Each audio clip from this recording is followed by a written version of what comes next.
reasons, because it's so vulnerable, because it has no cartilage around it. It's going to be an area that is compressed. It's extremely small to breathe through, and it becomes very important for being able to continue to breathe through. Dr. Tobin there is giving some very detailed information about the Adam's apple, about the hypopharynx. Elena, we know for a fact that at least one of the jurors is a cardiac nurse, and the judge was very careful to say to her, you're not going to be the expert. Make sure you listen to the testimony. How do you think she's listening? We heard from the jury pool that she's listening intently, but how do you think she's taking in all this information? I think she's deferring to the doctor as he's the expert. While she may know the different parts of our anatomy and the different parts of our neck, Dr. Tobin is really explaining how they relate to the case. And I do hope that come jury deliberations, she's willing to put aside her specialized knowledge and just rely on the testimony that was presented in court.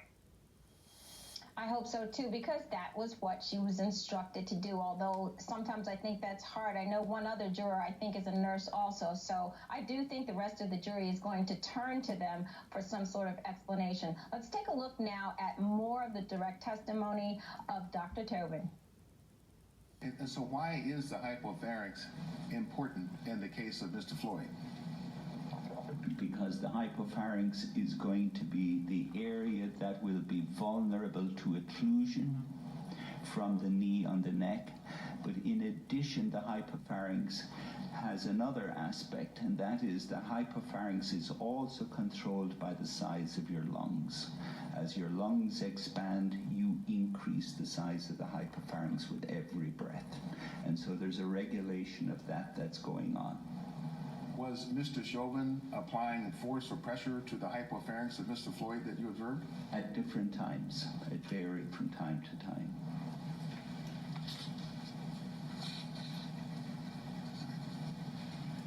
Now, are you able to tell us if Mr. Chauvin had put his weight directly, his full weight on Mr. Floyd's neck, are you able to tell us what impact or effect that would have had on Mr. Floyd? Right.